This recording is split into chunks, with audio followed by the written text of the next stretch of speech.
ನಮಸ್ಕಾರ ವೀಕ್ಷಕರೇ. ರೈತರು ಆತ್ಮಹತ್ಯೆಗೆ ಯಾಕೆ ಶರಣಾಗ್ತಾರೆ?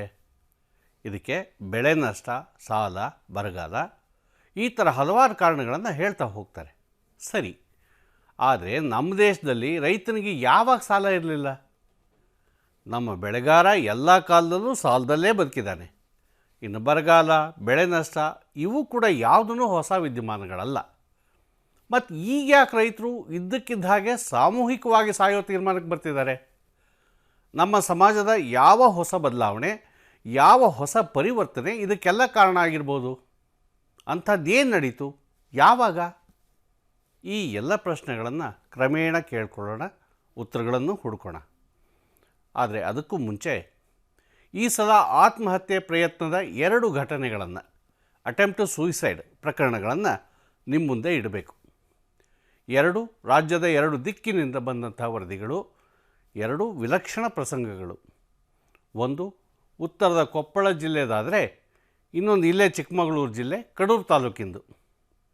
ಈ ಪ್ರಕರಣಗಳನ್ನು ಯಾಕೆ ವಿಲಕ್ಷಣ ಅಂತ ಕರೆದೆ ಅಂತ ನೋಡ್ತಾ ನಿಮಗೆ ಸ್ಪಷ್ಟವಾಗುತ್ತೆ. ಇದು ರೈತ ಬಲಿ. ನಾನು NS ಶಂಕರ್.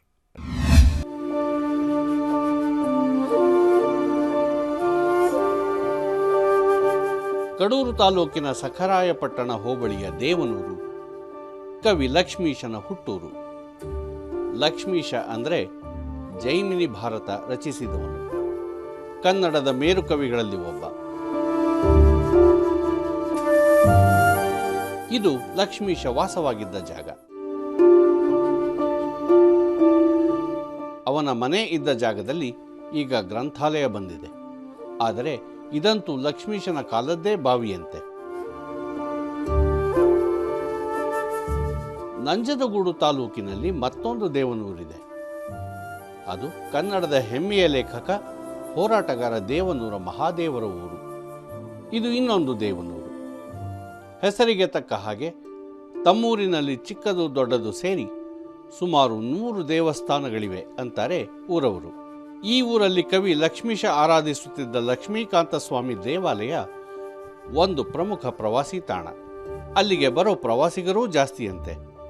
ಹಾಗೆ ಬರೋರಿಗೆಲ್ಲ ಅನುಕೂಲವಾಗಲಿ ಅಂತ ದೇವಸ್ಥಾನದ ಪಕ್ಕದಲ್ಲೇ ಒಂದು ಯಾತ್ರಿ ನಿವಾಸ ಕಟ್ಟಿದ್ದಾರೆ. ಕಳೆದ ಆಗಸ್ಟ್ 17ನೇ ತಾರೀಕು ಆ ಯಾತ್ರಿ ನಿವಾಸದ ಉದ್ಘಾಟನೆ. ಅವತ್ತು ಆ ಸಮಾರಂಭದಲ್ಲೇ ಊರಿನ ಲಕ್ಷ್ಮೀಶ ಅನ್ನೋ ಯುವಕ ಮುಖ್ಯ ಅತಿಥಿಯಾಗಿ ಬಂದಿದ್ದ ಶಾಸಕ CT ರವಿ ಎದುರುಗಡೆನೆ ವಿಷ ಕುಡಿದ್ಬಿಟ್ರು. ಶಾಸಕರು ಬರ್ತಾರೆ, ಇದು DC ಬರ್ತಾರೆ, ಮಿನಿಸ್ಟ್ರು ಬರ್ತಾರೆ ಅಂತೇಳಿ ಅವತ್ತು ನೇರ ತಗೊಂಡೋದೆ. ಅವ್ರು ಯಾರು ಬರಲ್ಲ, ಶಾಸಕರು ಬಂದು ಅವ್ರ ಎದುರಿಗೆ ನೇರವಾಗಿ ತಾಯಿಂದು ಪಾಯ್ಸನ್ನು ಕುಡಿದು ಶಿವಮೊಗ್ಗ ಅಡ್ಮಿಟ್ ಆಯಿತು ಸರ್, 1 ವಾರ. ತಕ್ಷಣ ಲಕ್ಷ್ಮೀಶರನ್ನ ಕಡೂರು ಆಸ್ಪತ್ರೆಗೆ ಕರ್ಕೊಂಡು ಹೋದರು. ಆಮೇಲೆ ಶಿವಮೊಗ್ಗ ಆಸ್ಪತ್ರೆಗೆ ಸಾಗಿಸಿದ್ರು. ಲಕ್ಷ್ಮೀಶ್ 1 ವಾರ ಅಲ್ಲಿದ್ದು ಸುಧಾರಿಸ್ಕೊಂಡು ಹೊರಗಡೆ ಬಂದರು. ಲಕ್ಷ್ಮೀಶ್ ಯಾಕೆ ಹಾಗೆ ಮಾಡಿದರು? ಯಾವ ಕಾರಣಕ್ಕೋಸ್ಕರ ಇಂಥ ಅತಿರೇಕದ ಹೆಜ್ಜೆ ಇಟ್ಟರು?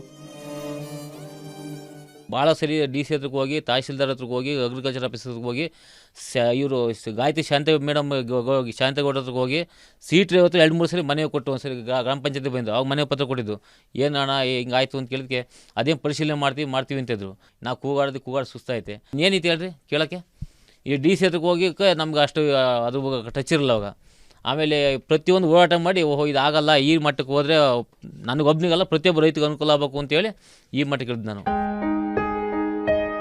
ಲಕ್ಷ್ಮೀಶ್ ತಂದೆ ಭೂತಯ್ಯ ಸಣ್ಣ ರೈತರು. ಅವರಿಗೆ 1.25 ಎಕರೆ ಜಮೀನಿತ್ತು, ಖುಷ್ಕಿ ಜಮೀನು. ಅದರಲ್ಲಿ ಮೆಕ್ಕೆಜೋಳ, ರಾಗಿ, ಸೂರ್ಯಕಾಂತಿ ಬೆಳೀತಾ ಇದ್ರು. ಸತತವಾಗಿ 3 ವರ್ಷ ಬೆಳೆ ಕೈ ಕೊಡ್ತು. 2 ವರ್ಷ ಬರ ಬಂದು ಬೆಳೆ ಹಾಳಾದರೆ ಇನ್ನೊಂದ್ಸಲ ಅತಿವೃಷ್ಟಿಯಿಂದ ಕೈ ತಪ್ಪು ಹೋಯಿತು. 2 ಬಾರಿ ಮಳೆ ಇಲ್ದಲೇ ನಷ್ಟ ಆಯಿತು. ಹೋದ ಬಾರಿ ಮಳೆ ಅತಿಯಾಗಿ ಮಳೆಯಾಗಿ ಎಲ್ಲ ಪೂರ್ತಿ ನೀರು ನಿಂತ್ಕೊಂಡು ಮುರಿಯೋಕ್ಕಾಗದೆ ಒಳಗೆ ಹೋಗೋಕ್ಕಾಗಲಿಲ್ಲ, ಹಂಗೆ ನಷ್ಟ ಆಯಿತು. ಹಂಗೆ ಆ ವಿಚಾರಕ್ಕೋಸ್ಕರ ಅವ್ರಿಗೆ ಸುಸೈಡ್ ಮಾಡ್ಕೊಳಕ್ಕೆ ಕಾರಣ ಆಯಿತು. ನಮ್ಮ ತಾಯಿಯನ್ನ ಮಿಸ್ಸಸ್ನ ಹೊಲ್ದಾಗ ಕಳಿಸಿ ನಾನು ಟ್ಯಾಕ್ಟ್ರ್ ತಗೊಂಬತ್ತೀನಿ, ತುಂಬ್ಕೊಂಬತ್ತೀನಿ ಅಂತೇಳಿ ಕಾಮಿನಳ್ಳಿಗೆ ಹೋದಾಗ ಆ ರೀತಿ ಒಬ್ಬರೇ ಇದ್ದಾಗ ಮಾಡ್ಕೊಂಡಿರೋ ರೀತಿ ಇದೇ ಪಕ್ಕದ ರೂಮಲ್ಲೇ. ಭೂತಯ್ಯ ಹೋದ ನವೆಂಬರ್ನಲ್ಲಿ ವಿಷ ಕುಡಿದು ಪ್ರಾಣ ಕಳ್ಕೊಂಡ್ರು.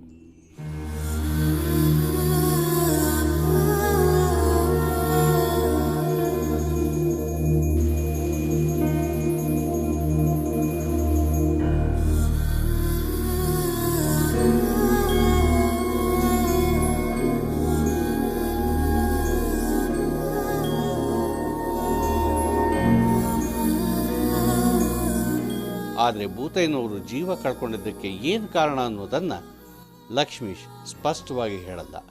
ಅವನು ಸಾಲಕ್ಕೋಸ್ಕರ ಇದು ಮಾಡಲಿಲ್ಲ. ನಾನು ಬೆಳೆದಿದ್ದ ಭೂಮಿಲಿ ಫಲ ಸಿಗಲ್ವಲ್ಲ, 2-3 ಸರಿ ನಷ್ಟ ಆಯ್ತಲ್ಲ, ಮಾನಸಿಕ ನೊಂದರು. ನಾನು ಸಾಲ ಮಾಡಿದ್ದು ಹೋದ್ರೆ ಪರಲ್ಲ, ನಾನು ಭೂಮಿಲಿ ಬೆಳೆ 2-3 ಸರಿ ನಷ್ಟ ಆಯ್ತಲ್ಲ, ಆ ವಿಷಯಕ್ಕೆ ಮಾನಸಿಕ ನೊಂದು ಇದು ಮಾಡ್ಕೊಂಡ್ರು.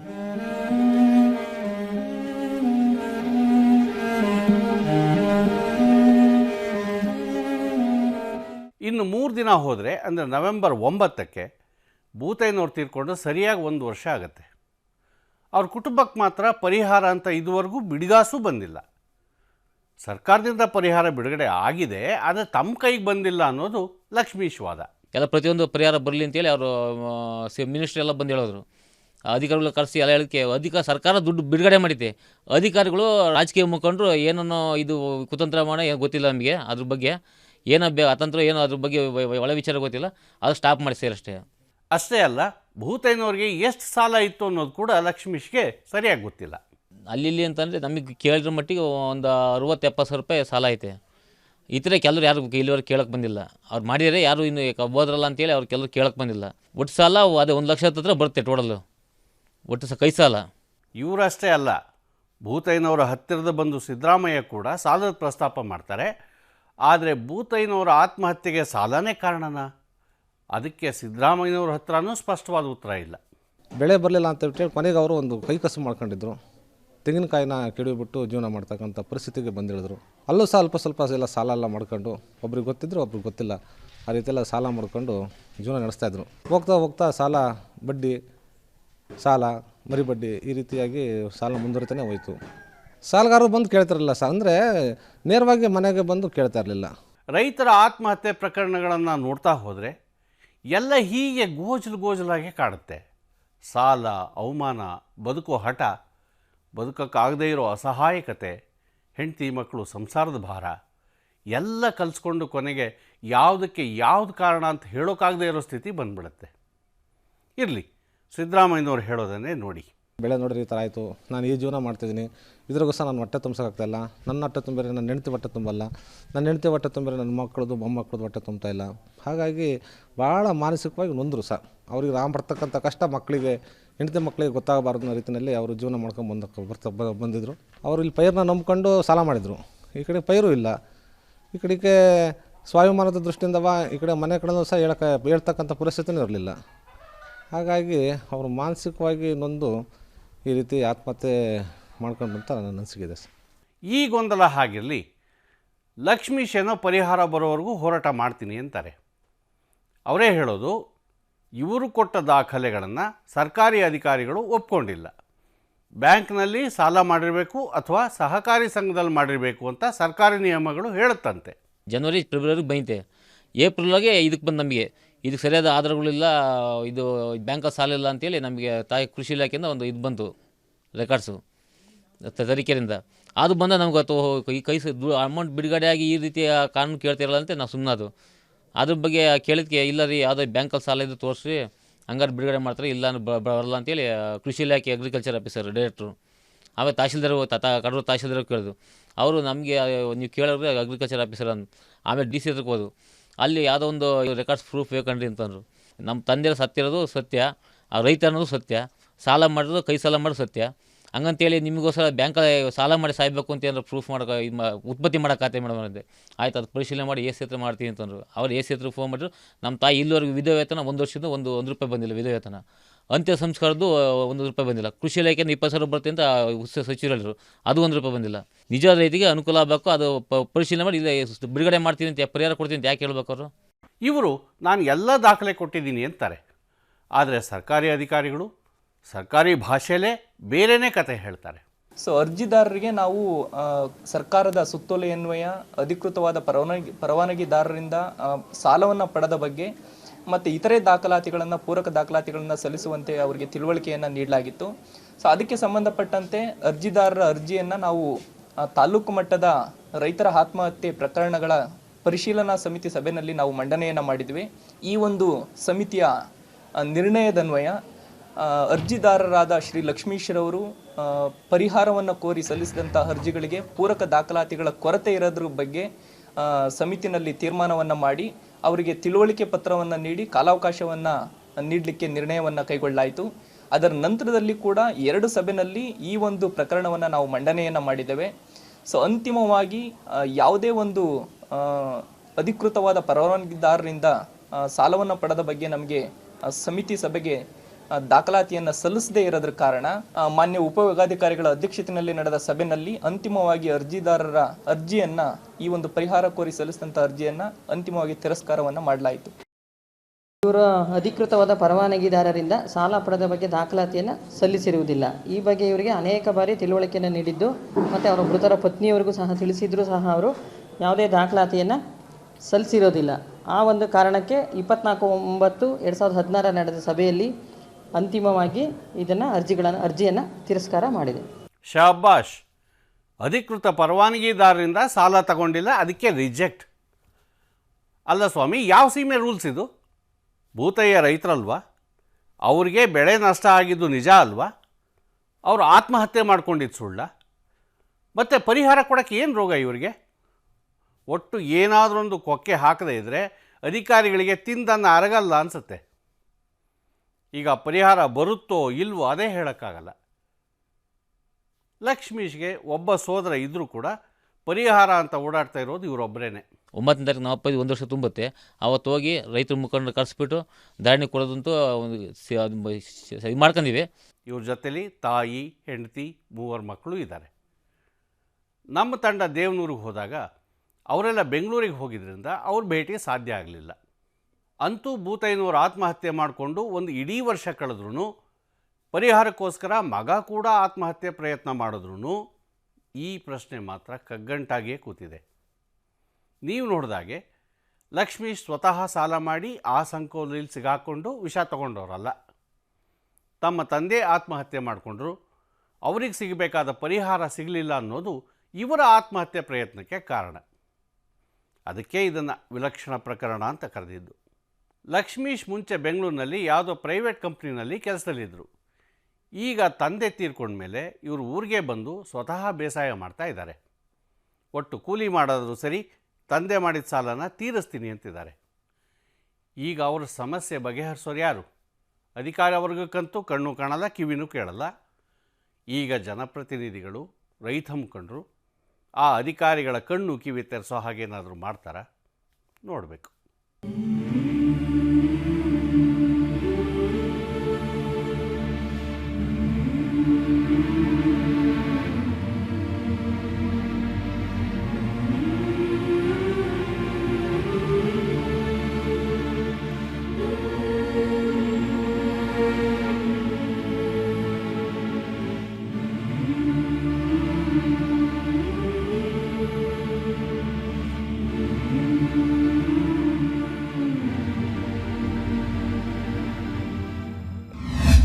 ಇವತ್ತಿನ ಮತ್ತೊಂದು ಪ್ರಕರಣದಲ್ಲಿ ಕೊಪ್ಪಳ ಜಿಲ್ಲೆಯ ಶಿವಶರಣಪ್ಪ ಗೂಳಿ ಅನ್ನೋ ರೈತರು ಆತ್ಮಹತ್ಯೆ ಪ್ರಯತ್ನ ಮಾಡಿದ ವಿವರಗಳನ್ನು ನಿಮ್ಮ ಮುಂದೆ ಇಡ್ತೀನಿ.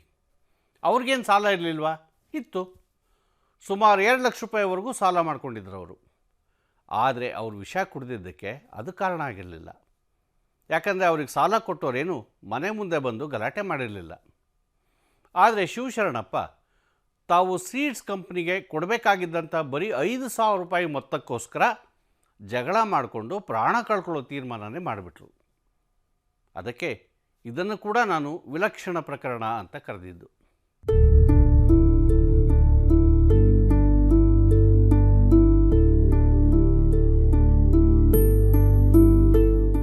ಶಿವಶರಣಪ್ಪ ಅವರ ಊರು ಹೈದರಾಬಾದ್ ಕರ್ನಾಟಕ ಪ್ರದೇಶದ ಕೊಪ್ಪಳ ಜಿಲ್ಲೆ ಕುಷ್ಟಗಿ ತಾಲೂಕಿನ ಮನ್ನೇರಾಳ ಅನ್ನೋ ಹಳ್ಳಿ.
ಇತಿಹಾಸ ಪ್ರಸಿದ್ಧವಾದ ಬಾದಾಮಿಗೆ ಸುಮಾರು 40 ಕಿಲೋಮೀಟರ್ ದೂರದಲ್ಲಿರೋ ಊರು ಮನ್ನೇರಾಳ.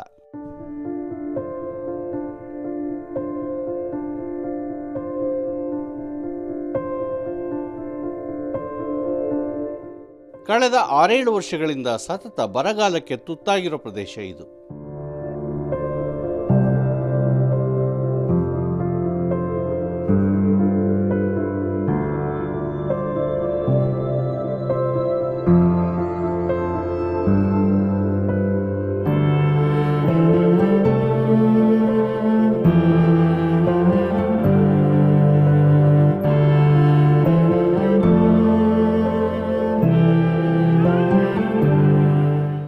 ಜೊತೆಗೆ ಇಲ್ಲಿ ಮಲಪ್ರಭಾ ನದಿಯಿಂದ ಹರಿದು ಬರೋ ನಾಲೆ ಕೂಡ ಬತ್ತು ಹೋಗಿದೆ.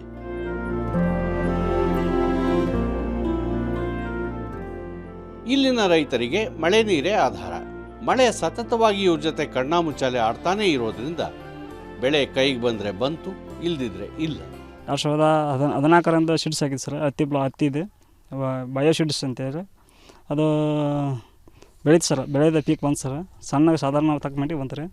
ಅವ್ರು 2015 ಬೀಜ ಕೊಟ್ಟರು ಸರ್.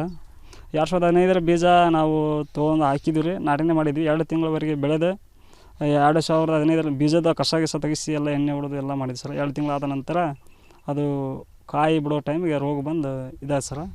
ಅಲ್ಲಿ ಅದನ್ನು ಕ್ರಾಸ್ ಸ್ಟಾಪ್ ಮಾಡಿ ಅದನ್ನು ಹರಿಗಿ ರೋಟ್ರ್ ಹೊಡಿಸಿ ಅದನ್ನು ಬಿತ್ತನೆ ಬದಲು ಬೇರೆ ಪೀಕ್ ಹಾಕೋದಕ್ಕೆ ನಾವು ನಾಶ ಮಾಡಿ ಸರ್. ಅದು ಆ ರೀತಿ ಆದ್ರಿಂದ ಲಾಸ್ ಆದಕ್ಕೆಲ್ಲ ಪ್ರತಿಯೊಬ್ಬ ರೈತರು 2015 ಎಲ್ಲರೂ ಕೃಷಿ ಸರ್. ಯಾರೋ ಒಬ್ಬರು ಚಲೋ ಬಂದಿರಿ ಸರ್. 2015 ಜಮೀನು 3 ಎಕರೆ ಚಿಲಗುಂಟೆ ರೀ.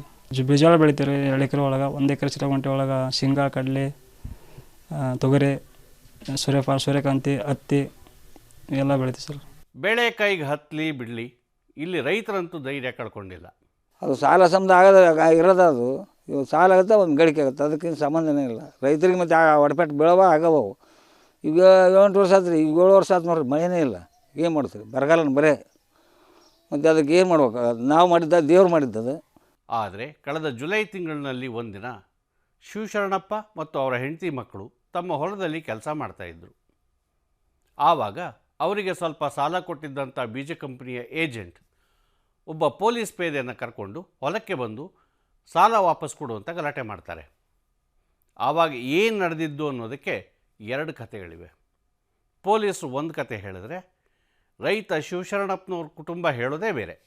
ಇದೇ ಕೋಪದಿಂದ ನಾವು ಹೊಲ್ದಾಗ ಪೀಕ್ ಆಗಿ 2015 ಲಾಸ್ ಆಗಿನಿ. ನೀವು ಮತ್ತೆ ಒಳಗೆ ತಿರ್ಗಿ ಬಂದು ನನಗೆ ರೊಕ್ಕ ಕೊಡು ಅಂತ ಅಂದ್ಕೊಂಡ್ರೆ ನಮ್ಮ ಮೇಲೆ ಅವಾಜ್ ಆಗ್ತಾರೆ ಅಂತಂದು ಅಲ್ಲಿ ಡಬ್ಬಿ ಒಳಗೆ ಇಟ್ಟಿರ್ತಕ್ಕಂಥ ಔಷಧಿಯನ್ನು ತೊಗೊಂಡು ಓಡೆ ಕಷ್ಟ ಆಯ್ತು ಅಂತ ಬಂದು ಕಟ್ಟ ಡಬ್ಬಿ ತೆಗೆದು ನಾನು ವಿಷ ಪಾಯ್ಜನ್ ಅಂತ ತೊಗೊಂಡೆ ಸರ್.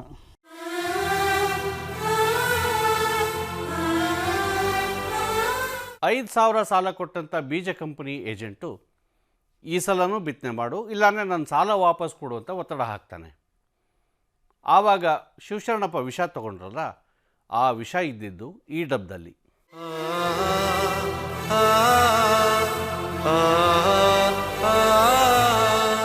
ಫಸ್ಟ್ ಮನೆಗೆ ಬಂದು ಕೇಳ್ರಿ, ನಾನು ಇದ್ದಿಲ್ಲ ರೀ.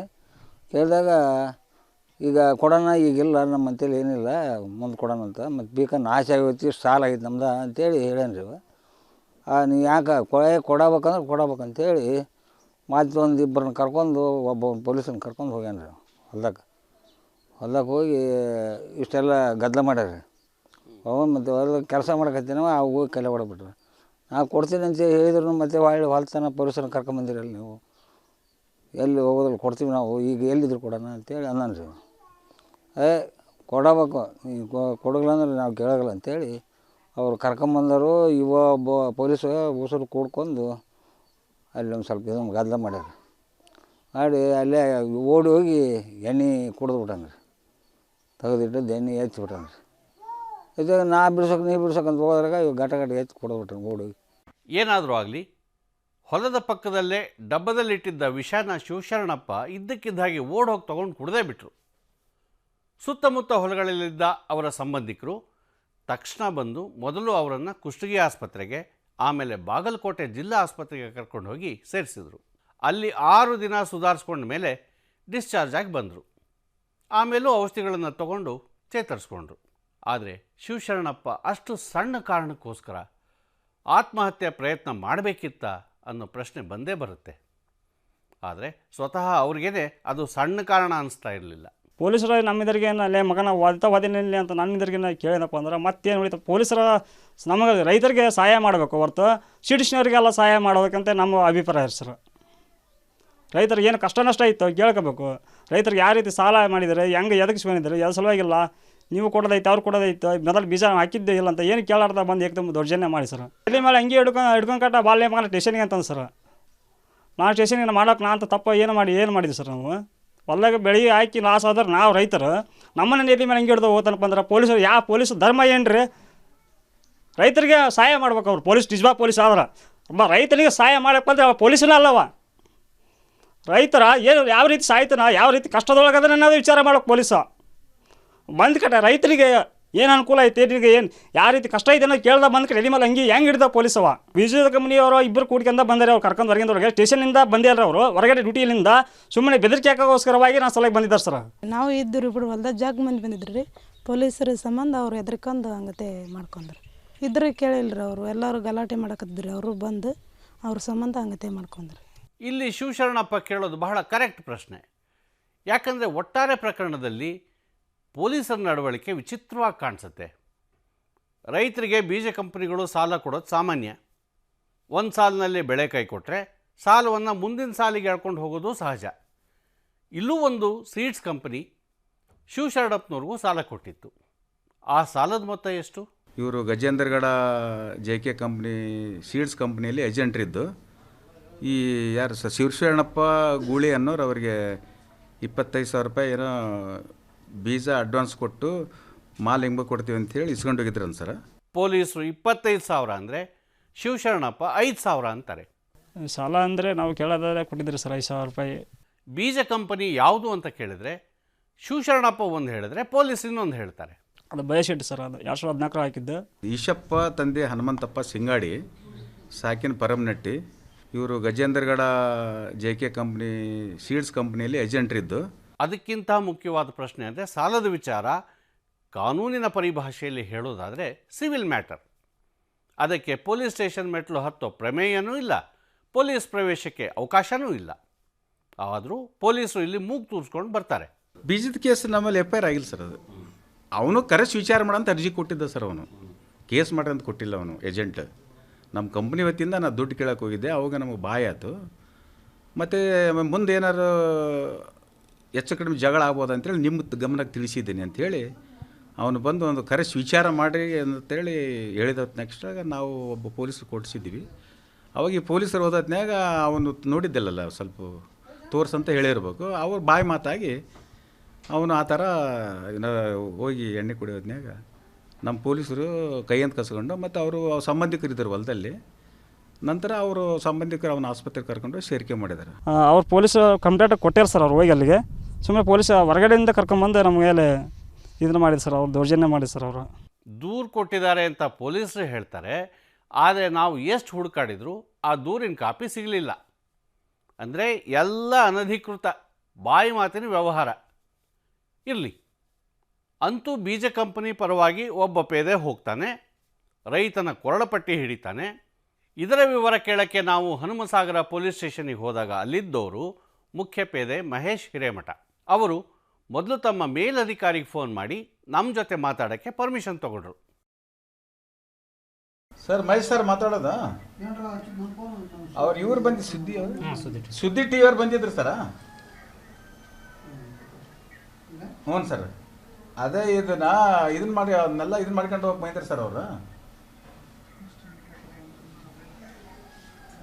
ಅದೇ ಇದನ್ನೇನು ಸ್ವಲ್ಪ ಇದ್ರೊಳಗೆ ಅದೇನು ಮಾಹಿತಿ ಕೊಡ್ರಂತ ಸರ್, ಅದಕ್ಕೆ ತಮ್ಮನ್ನು ಕೇಳೋಮಂತೇಳಿ. ಹ್ಞೂ ರೀ, ಹಾಂ ಆಯ್ತು. ಒಂದು ಮಾತು ಮತ್ತೆ ಹೋಗಲಿ, ಆ ಪೇದೆ ಎಲ್ಲಿ ಅಂತ ಕೇಳಿದ್ರೆ ಆತನೂ ಸಿಕ್ಕಲಿಲ್ಲ. ಆಮೇಲೆ ಸಾಹೇಬರು ಪೊಲೀಸರ ಮಾನವೀಯತೆಯ ಬಗ್ಗೆ ಮಾತಾಡಿದರು. ಬಂದವರು ನಾವು ವಿಚಾರ ಮಾಡ್ಬೇಕಾದ ಮಾನ ದೃಷ್ಟಿಯಿಂದ. ರೈತರ ಪರಿಸ್ಥಿತಿ ಹಿಂಗೈತಪ್ಪ, ಏನಾಗ ಮಾಡಲ್ಲ. ಮೇಲೆ ಸಿವಿಲ್ ಮ್ಯಾಟರ್ ಇರ್ತಾವೆ ಸರ್. ಅವು ಏನಾಗ್ತಾರೆ ಎಲ್ಲದು ಪೊಲೀಸರ ಮ್ಯಾಗ ಭಾರ ಹಾಕಿಬಿಡ್ತಾರೆ ಅಂತ ಏನು ಸರ್, ಇಂಥ ಜಗ್ ಬರ್ತವೆ ನಮ್ಮಲ್ಲಿ ಸಿವಿಲ್ ಮ್ಯಾಟ್ರ್. ಒಟ್ಟಾರೆ ಯೋಚನೆ ಮಾಡಿ ನೋಡಿದ್ರೆ ಇಲ್ಲಿ ಶಿವಶರಣಪ್ಪ ಅನ್ನೋ ರೈತನ ಆತ್ಮಹತ್ಯೆ ಪ್ರಯತ್ನಕ್ಕೆ ಪೊಲೀಸರ ತಲೆಹರಟೆನೇ ಕಾರಣ ಅನ್ನೋದು ಸ್ಪಷ್ಟವಾಗುತ್ತೆ. ಯಾಕಂದರೆ ಹಳ್ಳಿಗಾಡಿನಲ್ಲಿ ಪೊಲೀಸ್ ಸ್ಟೇಷನ್ನೇ ರಾಜಿ ಸಂಧಾನದ ಪಂಚಾಯಿತಿ ಕಟ್ಟೆ ಆಗಿಬಿಟ್ಟಿರುತ್ತೆ. ಹಾಗಾಗಿ ಕಾನೂನಲ್ಲಿ ಅವಕಾಶ ಇದೆಯೋ ಇಲ್ವೋ, ಪೊಲೀಸರು ನಾನಾ ಕಾರಣಕ್ಕೆ ನಾನಾ ಆಸೆ ಆಕಾಂಕ್ಷೆಗಳಿಂದ ಬೇಕಾದ ಹಾಗೆ ನಡ್ಕೋತಾರೆ. ಇದು ಕಥೆಯ ಒಂದು ಭಾಗ. ಈ ಕಥೆಯ ಮುಂದಿನ ಭಾಗ ಅಂದರೆ ಶಿವಶರಣಪ್ಪನವರ ಕುಟುಂಬ ಈ ಪ್ರಕರಣದಲ್ಲಿ ಮುಂದುವರಿಯೋದೇ ಇಲ್ಲ. ಕೇಸ್ ಆಗಿಲ್ಲ ಸರ್, ಅವ್ರು ಹೇಳಿಕೆ ಕೊಟ್ಟರೆ ಅಷ್ಟೇ. ಯಾರ ಮೇಲೆ ಯಾವ ಥರ ಅರ್ಜಿ ಆಗಲಿ ಅಥವಾ ಫಿರ್ಯಾದಿ ಇರುವುದಿಲ್ಲ ಅಂತೇಳಿ ಅವ್ರ ತಂದೆಯರು ಅವನಾಗ ಇಲ್ಲಿ ಬರೆದು ಕೊಟ್ಟ ನೋಡಿ ಸರ್. ಯಾರ ಮೇಲೆ ಯಾವ ಥರ ಅರ್ಜಿ ಆಗಲಿ ಅಥವಾ ಫಿರ್ಯಾದಿ ಇರುವುದಿಲ್ಲ. ಇಲ್ಲ, ಅವ್ರ ಹೇಳಿಕೆ ಹಿಂಗೆ ಕೊಟ್ಟರಲ್ಲ ಸರ್, ಇಲ್ಲಿ ಬರ್ತಾರಲ್ಲ ಅವರು. ಇಲ್ಲ, ನಮಗೇನು ತೊಂದರೆ ಕೊಟ್ಟಿದ್ರು, ಅರೆಸ್ಟ್ಮೆಂಟ್ ಕೊಟ್ಟಿದ್ರು, ನಾವು ಕಂಪ್ಲೇಂಟ್ ಕೊಡ್ತೀವಿ ತಗೋ ಅಂತ ಅವ್ರು ಹೇಳಿಲ್ಲ. ಆದರೆ ಇಲ್ಲಿ ಥರ ಹೇಳಿದ್ರು ಅವರು. ವಿಚಾರಿಸಲಾಗಿ ಇದ್ರ ಬಗ್ಗೆ ಮುಂದಾದರೂ ಯಾವ ಥರ ಅರ್ಜಿ ಆಗಲಿ ಅಥವಾ ಫಿರ್ಯಾದಿ ಇರುವುದಿಲ್ಲ ಆತನ ಮೇಲೆ ಅಂತೇಳಿ. ಯಾಕಂದ್ರೆ ಅವರು ನಮ್ಮ ಪೊಲೀಸರು ಹೇಳಿಕೆ ಕೊಡೋ ಹೊತ್ನ್ಯಾಗ ಇಲ್ಲರಿ ಅವ್ರ ಮೇಲೆ ಇದು ಕೇಸ್ ಮಾಡಿರಿ ಅಂತೇಳಿ ಏನಾದ್ರು ಕಂಪ್ಲೇಂಟ್ ಕೊಟ್ಟಿದ್ರೆ ನಾವು ಮಾಡ್ತಿದ್ವಿ. ಆದರೆ ಅವ್ರು ಈ ಥರ ಹೇಳಿಕೆ ಬರ್ಕೊಟ್ರು ಅವ್ರ ತಂದೆಯರು. ಅವರೇ ಮತ್ತು ಫಿರ್ಯಾದಿಲ್ಲ, ನಮ್ಮದು ಯಾರ ಮೇಲೆ ಸಂಶಯ ಇಲ್ಲ, ಅರ್ಜಿ ಇಲ್ಲ ಅಂದಮೇಲೆ ನಾವು ಏನು ಮಾಡೋಕ್ಕಾಗುತ್ತೆ? ಯಾಕೆ ಮುಂದುವರಿಲಿಲ್ಲ? ಇಕ್ಕಟ್ಟ ಮತ್ತೆ ದೂರ ಇಲ್ಲ ಅಂತೇಳಿ ಮತ್ತೆ ಮುಗಿಸ್ಕೊಂಬಂದಿರಿ, ಮತ್ತೆ ಕೋರ್ಟ್ಗೆ ಅಡ್ಡಾಡ್ಬೇಕಾಗತ್ತಲ್ಲ ಅಂತೇಳಿ ಮುಗಿಸ್ಕೊಂಬಂದಿರಿ. ಮತ್ತೆ ನಾನು ಹೋಗಿ ಕೊಟ್ಟಿದ್ದೀನಿ ರೀ, ಒಳ್ಳೆ ಮುಗಿಸಿ ರಾಜಿ ಮಾಡಿ ಮತ್ತು 5,000 ಮುಗಿಸೋದು, ಮತ್ತು ಒಂದು 5,000 ಕೊಟ್ಟು ಅವರು ರಾಜಿ ಮಾಡ್ಕೊಂಡು ಹೋದರು. 5,000 ರೂಪಾಯಿ ಅವರೇ ಕೊಟ್ಟರು. ಅದು ಮುಗಿಸ್ಬಿಟ್ಟು ಮತ್ತೆ ಕೋರ್ಟ್ಗೆ ಇಲ್ಲಿ ಅಡ್ಡಾಡಕ್ಕೆ ಹೋಗಂತೇಳಿ ಏನು.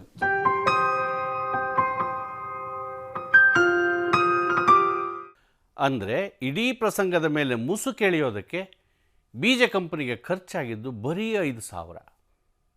ರೈತರ ಕುಟುಂಬಕ್ಕೇನೋ ಅಸಹಾಯಕತೆ, ಎಲ್ಲಿ ಕೋರ್ಟು ಕಚೇರಿ ಅಲಿಯೋದು ಅಂತ ಕೇಳ್ತಾರೆ. ಸರಿ, ಆದರೆ ರೈತನ ಜೀವ ಎಷ್ಟು ಅಗ್ಗ ಆಗೋಯ್ತಲ್ಲ ಅಂತ ಅನ್ಸಲ್ವಾ? ಒಟ್ಟಿನಲ್ಲಿ ಭಾರತದ ರೈತ ಏನೇನೆಲ್ಲ ಎದುರಿಸ್ತಾನೆ ಅನ್ನೋದನ್ನು ನೋಡಿದ್ರೆ ದಿಗ್ಭ್ರಮೆ ಆಗುತ್ತೆ. ರೈತ ಯಾವತ್ತಿಗೂ ಒಕ್ಕಲ್ತನ ಮಾಡಬಾರ್ದು, ಬೇಸಾಯ ಕೆಲಸ ಮಾಡಬಾರ್ದು. ಹಂಗೆ ಬೆಚ್ಚ ಕಟ್ಟ ಗೂಡ ಎಲ್ಲ ಒಕ್ಕಲ್ತನ ಬಾರ್ಕಲ್ಲ ಎತ್ತಿಗಿತ್ತು ಕಟ್ಟಿ ಮಾರ್ಕೊಂಡು ದೇಶದ ಸಂಚಾರ ದುಡಿಯೋಕೆ ಹೋಗ್ಬೇಕು. ಹೆಗಲಿಗೊಂದು ಇದನ್ನು ಕಟ್ಕೊಂಡು ಚೀಲ ಕಟ್ಕೊಂಡು ಅನ್ನೋ ಲೆಕ್ಕ ಪರಿಸ್ಥಿತಿ ಬಂದಿದೆ ಸರ್. ಇರಲಿ, ಅದು ನಿಮ್ಮ ಗಮನಕ್ಕೂ ಬರಲಿ ಅಂತಾನೆ ಈ ಪ್ರಕರಣಗಳನ್ನು ತೋರಿಸಿದ್ದು.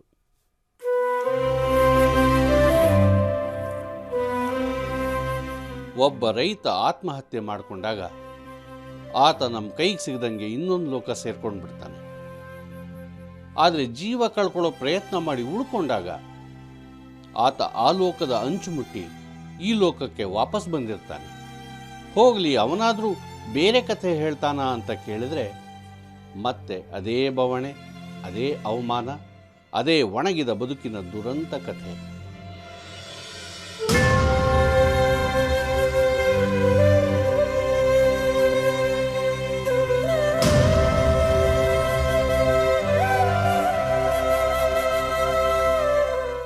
ಈಗ ಶಿವಶರಣಪ್ಪನವರ ಹೆಂಡತಿ ಹನುಮವ್ವ ಅವ್ರ ಜೊತೆನೇ ಹೊಲದಲ್ಲಿ ಕೆಲಸ ಮಾಡ್ತಾರೆ.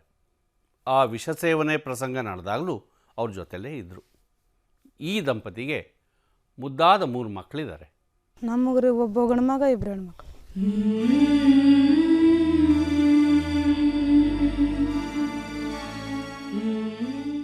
ಇಲ್ಲಿ ಒಂದೇ ಪ್ರಶ್ನೆ, ಅಂತೂ ಒಂದು ಕ್ಷುಲ್ಲಕ ಕಾರಣಕ್ಕೆ ಶಿವಶರಣಪ್ಪ ಜೀವ ಕಳ್ಕೋಬೇಕು ಅಂದ್ಕೊಂಡಾಗ ಈ ಮುದ್ದು ಕಂದಮ್ಮನ ಮುಖ ಒಂದ್ಸಲ ಆದರೂ ಅವ್ರ ಕಣ್ಮುಂದೆ ಬರಲಿಲ್ವಾ?